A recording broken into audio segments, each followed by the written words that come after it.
There is a presence in this house that must not be disturbed. It is a presence that few have discovered. We're going to review the remake of the movie that was about the presence that must not be disturbed. Let's review Amityville. What's the matter? Just seeing things, I guess. When did you come back to bed? I can't sleep. This is my mind. There was a family lived here some time ago. They had a similar problem. I'm living in their house.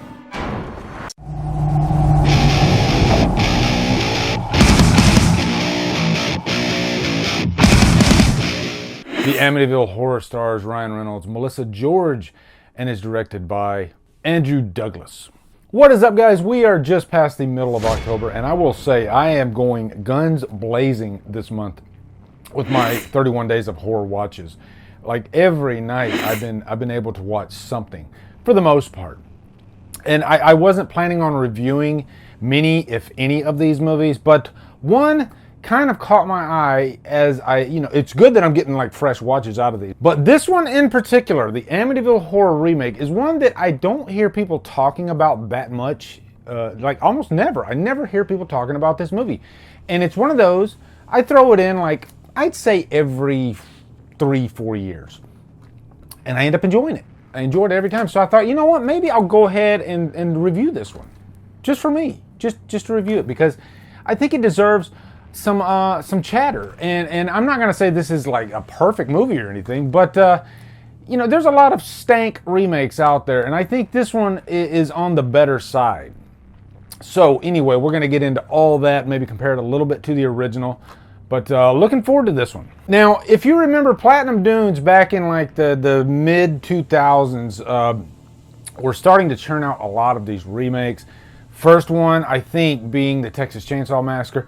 This one came out quickly after the Texas Chainsaw Massacre, 2005. Remember later on they did Friday, and then they did the Nightmare on Elm Street remake. So there's one thing about the Platinum Dunes movies is they all have just like this aesthetic to them. There's something similar about every Platinum Dunes remake. And I don't even know if Platinum Dunes exists anymore. I haven't seen any Platinum Dunes movies anymore, so I don't know if they went belly up. I would say, for the most part, their remakes are at least watchable.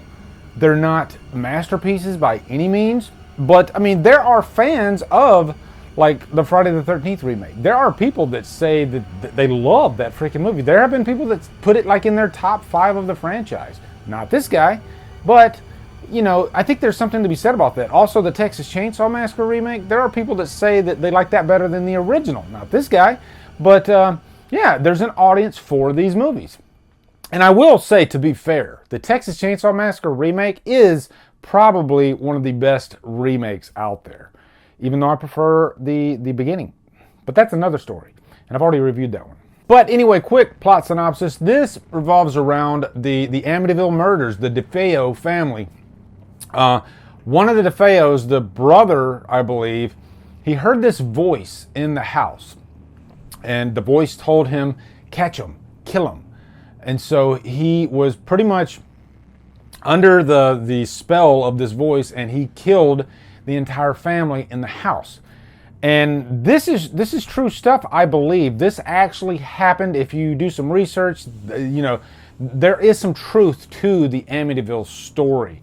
Of course, what we see in the Hollywood movies, they play around with the facts a little bit. They're going to embellish to, for entertainment's sake. But, when you get right down to it, as a bare bones story, it actually happened, okay? Pretty grisly stuff. And it's always interesting, those stories when somebody who doesn't have like a history of violence or anything like that just snaps and kills everybody in the house, It's a weird occurrence, and it makes you wonder, is there something else at play here? And you have some evidence to back that up, given their past.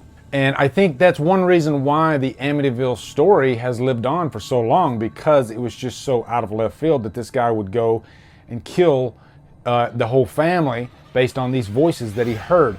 Also, aesthetically, the Amityville house, there's just something really creepy about the look of that house. Those windows, especially. And I've always been interested in the house itself. I think I'm more interested in the house than I am the actual movies, because the original from, what is it, 79, I think? Correct me if I'm wrong, I know you will.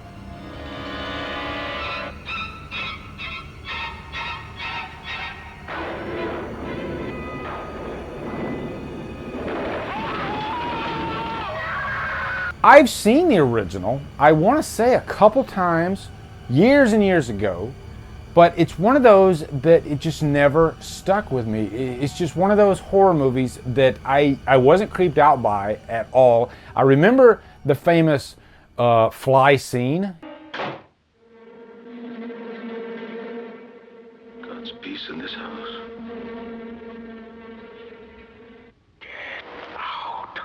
You know, but outside of that, it's just not a horror movie that's really stayed with me like, say, The Exorcist or The Shining. You know, it hasn't stood the test of time for me. And I get some flack on that, because when I posted that I watched the remake on Killer Flicks and I said I prefer it over the original, I did get some tomatoes thrown at me. There were people that said, you're crazy. This is not nearly as good as the original. And there were others that said they preferred the remake. But, you know, that's opinions for you, right? I prefer the remake still. After this watch, though, it made me want to kind of go back and give the original another watch, just because, to be fair, I haven't seen the movie in ages, and I honestly don't remember that much of it at all. Maybe my opinion isn't really a fair opinion because I don't remember one of the movies, but maybe the fact that I don't remember one of the movies says something as well.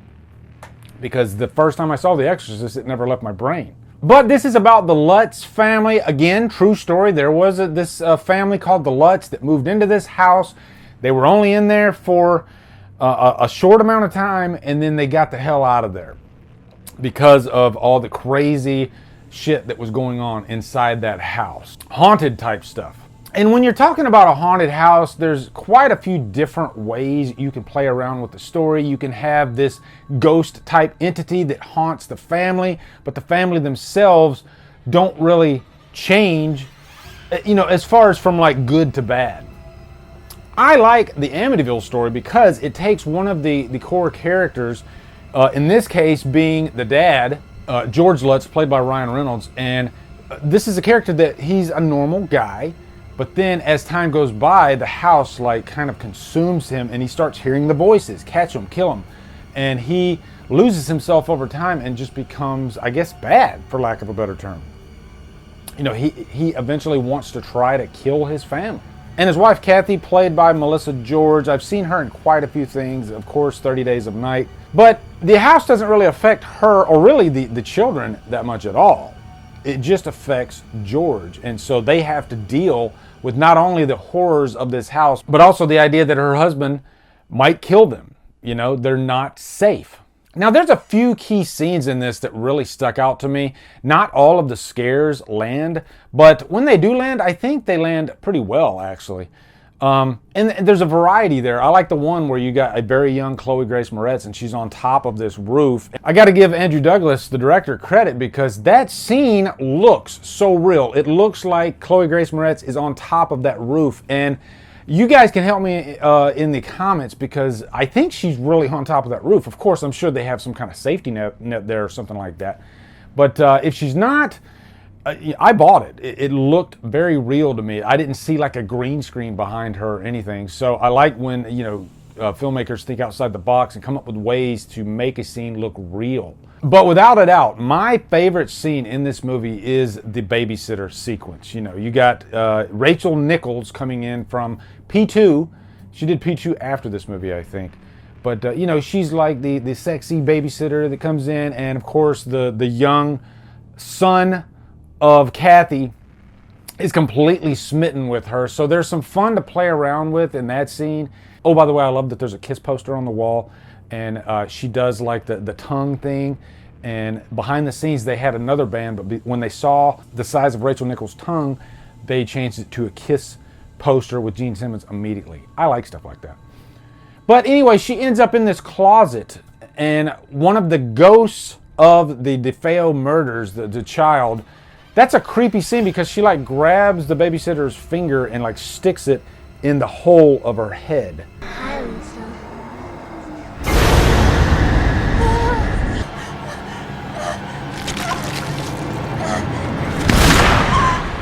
And also there's a scene that kind of reminds me of Exorcist 3 in this, when you have George coming into this one room. This is when he's starting to get really far gone. And right above him, like on the roof, is the ghost of one of the dead victims. Just a lot of creepy stuff like that throughout this movie. It's a really effective, nice little ghost story. And I think it's great for October to really just kind of get you in the spirit. But really the thing I want to foot stomp about this movie is Ryan Reynolds' performance. This is the movie where he really proves himself as a dramatic actor, and even a threatening type of performance. He starts turning pretty quickly after he gets into the house, and as time goes on, it just consumes him, even physically. You see like the red rings around his eyes. And Ryan Reynolds' performance, I like that in some scenes he doesn't really completely go over the top, because that's something you would expect an actor to do.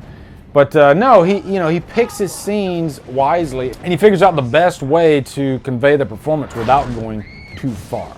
Because I think if he was doing it in like every scene too, then it wouldn't be that surprising. But you're like waiting to see how far is he going to go this time, right? And by the end, of course, he just goes full tilt. But I do like the one scene where he's chopping the wood and he's having the stepson hold the wood, just completely making that kid's life a living hell, like grabbing him by the face and like getting just screaming at him, stuff like that. But I really enjoyed Reynolds' performance in this, and I think that's the strong suit of the movie, because like I said, it's not a perfect movie. There are some throwaway scares in here. It does have the Platinum Dunes formula all over it. It's not going to go down as like one of the greatest remakes ever, but I still enjoy it quite a bit, actually. It's one that I constantly am called back to watch over and over again. So I'm going to give this movie like a low purchase worthy. I think it deserves that. I enjoyed it, and I feel like I needed to give this movie some love. So in the comments, let me know if you've seen the Amityville Horror remake. I'm sure I'm going to get some varied opinions on this one, because I know a lot of people don't like this remake at all. But yeah, I enjoyed it. Also, be sure to come over to Killer Flicks, where we talk horror all day and every day, and on Fridays, we do Food for All Fridays. Thank you, Chuck Gordon, for this awesome Universal Monsters Kiss shirt. Anyway, hope you guys are having a great October, and Drumdum out.